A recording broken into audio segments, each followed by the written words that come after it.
그러니까 많이 올라가는데 투자해야 된다라는 것입니다. 눈을 강조드립니다. 자, 투자금 대비한 수익을 보세요. 자, 투자금 대비한 수익을 보세요. 두세 배 같은 경우는 이제는 취득세 때문에라도 이제는 안 됩니다. 그런 투자는 이제 갔다. 여러분 투자 잘 못하고 있으시죠? 자, 70이죠. 70 대책 발표되고 난 다음에 많으신 분들 멘붕 빠졌습니다.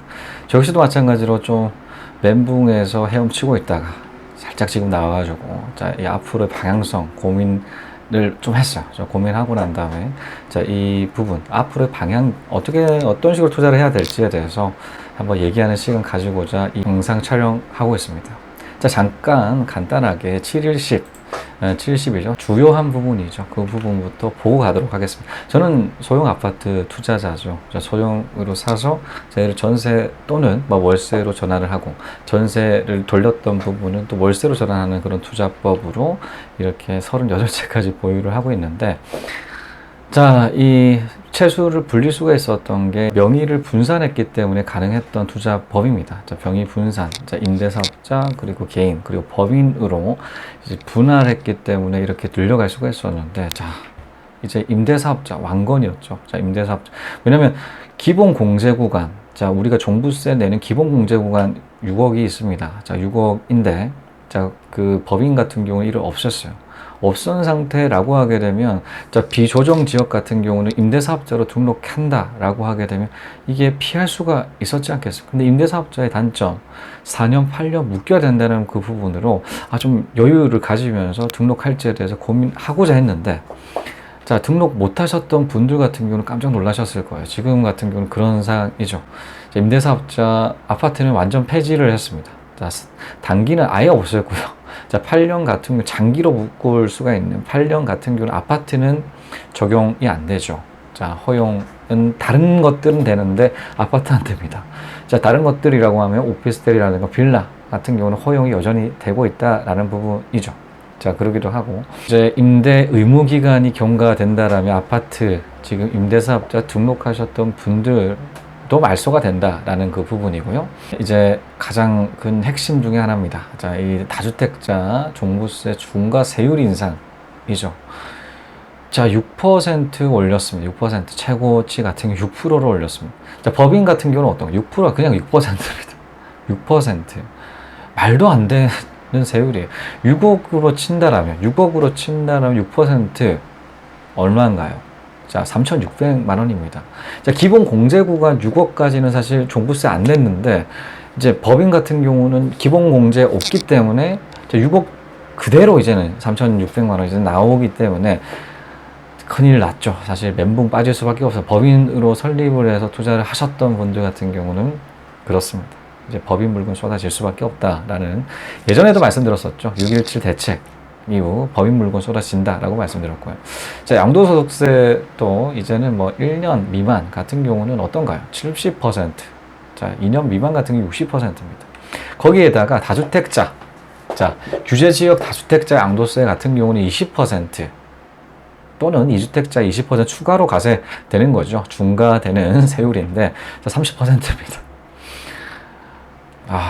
참 엄청나죠. 자, 그러기도 하고, 취득세가 진짜, 취득할 때 내는 세금.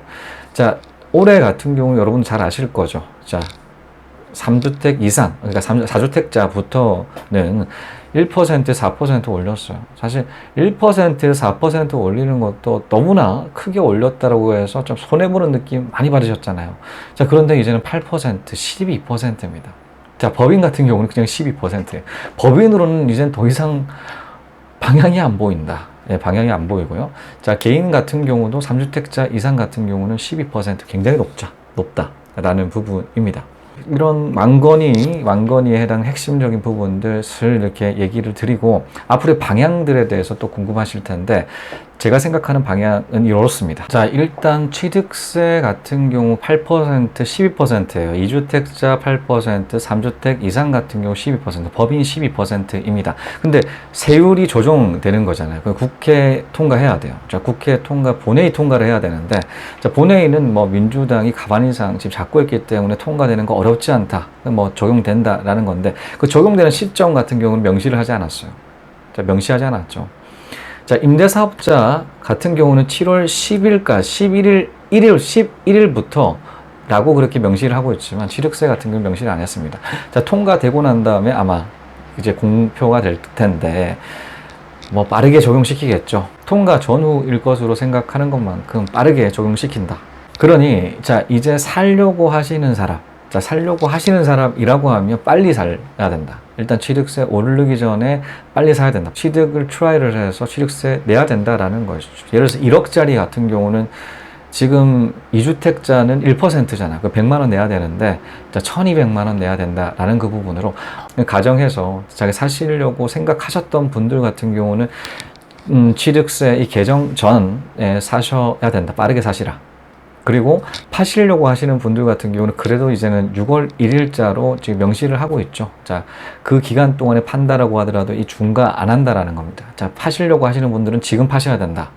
라는 거고요. 그러기도 하고 지금 다주택자에 대한 규제 일단 지금까지는 조정지역 내에만 사실 엄청 했었어요. 왜냐면 다주택자들 같은 경우 테러를 열어줬었죠. 자, 임대사업자 장려를 했습니다. 자, 임대사업자만 낸다라고 하더라도 보유세에 대한 종부세 급격하게 올라가는데 퍼센테이지 높아질수록 급격하게 올라가는데 자, 그 부분들에 대해서 다주택자가 빠져나갈 수 있는 자, 그 방향성들은 열어뒀는데 자, 지금 같은 경우는 자, 보이시는 바와 같습니다. 자, 그러니 다주택자가 아니라 작게 가지고 있으면서 이를 최대한 극대로 활용하는 방법들을 적용시키셔야 된다. 저는 그렇게 생각을 해요.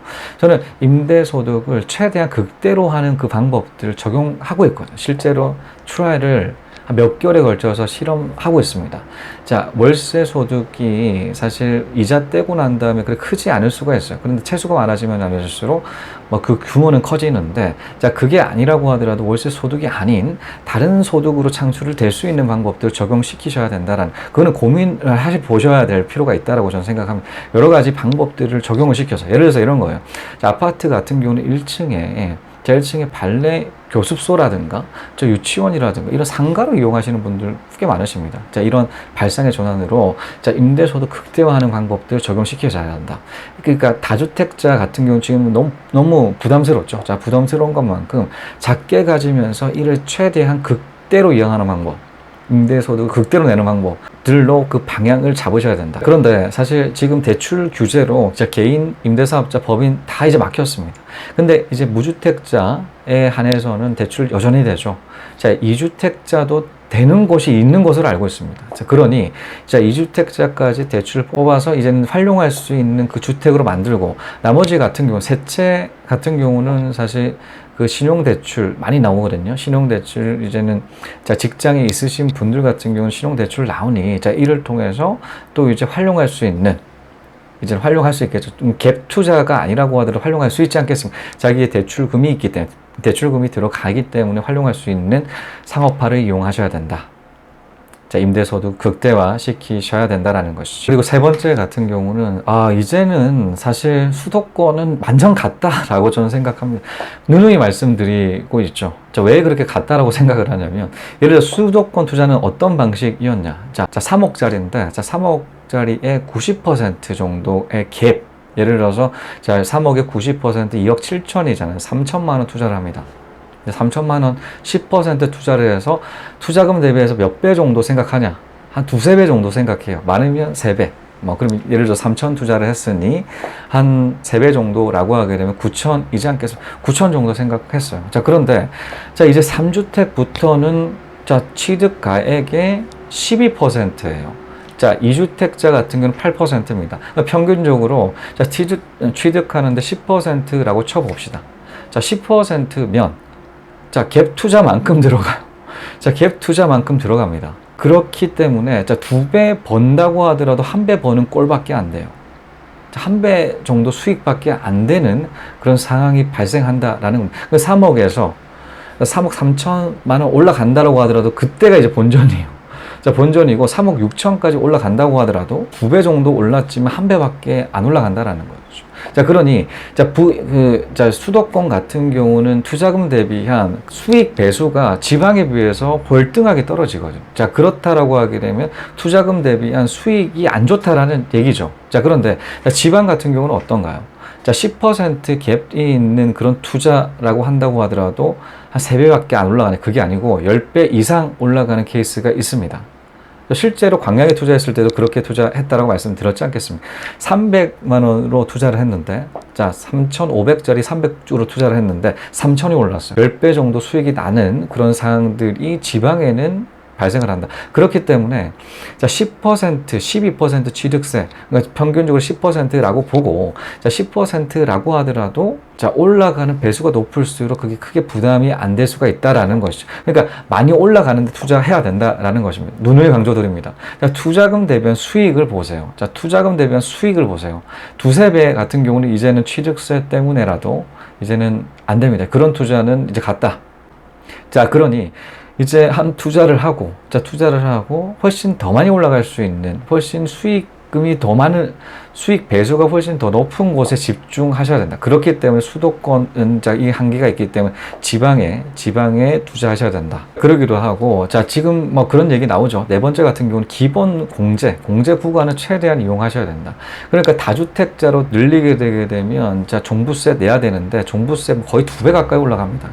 자, 법인 같은 경우는 뭐, 지금 12배 올랐나요? 한 그 정도가 올랐고, 자, 이제 종부세율이 부담스러워지는 그 퍼센테이지까지 온 것 같아요. 자, 그러니 기본 공제 구간. 자, 이 구간 역시도 마찬가지 지금 6억인데 6억을 3억으로 조정, 그런 얘기가 있긴 하긴 하지만 지금 상황에서는 기본 공제 구간을 최대한 활용하셔야 됩니다. 자, 그런데 자, 물건 좀 크잖아요. 자, 그 포션 예를 들어서 4억짜리 한 6억짜리라고 하게 되면 한 채 산다고 하더라도 기본 공제가 다 차게 돼요. 자, 그렇게 되는 순간 유동성 굉장히 떨어집니다. 자, 그러니 자, 임대소득 극대화하는 방식 플러스 이제 요런 것들, 자, 요런 매매가가 그렇게 크지 않는 그런 부동산 투자하신다라고 하면 유동성까지 확보가 되고 여러 채 투자를 하면서 임대소득 낼 수 있는 그 방법 적용시키는 게 가능하겠죠. 자, 그러니 기본 공제를 최대한 활용하시라는 겁니다. 사실 이번 70 대책 같은 경우는 굉장히 강력하고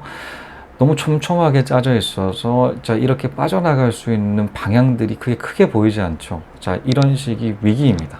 자, 위기상이다라는 거죠. 근데 위기상에서 항상 기회들이 발견되죠. 자, 실제적으로 임대사업자가 되는 물건이 있고 안 되는 물건이 있어요. 임대사업자 등록한다고 하더라도 아파트는 지금 폐지가 됐죠. 자, 폐지가 됐다고 하더라도 되는 물건들도 있고요. 자, 그러기도 취득세가 그렇게 적용 안 되는 물건들이 반드시 있을 것으로 생각합니다. 그러니 자, 그런 방향들을 지금 발견되지 않지만 찾는다라고 하면 충분하게 발견되는 것만큼 기회로서 적용되지 않을까라는 생각 드네요.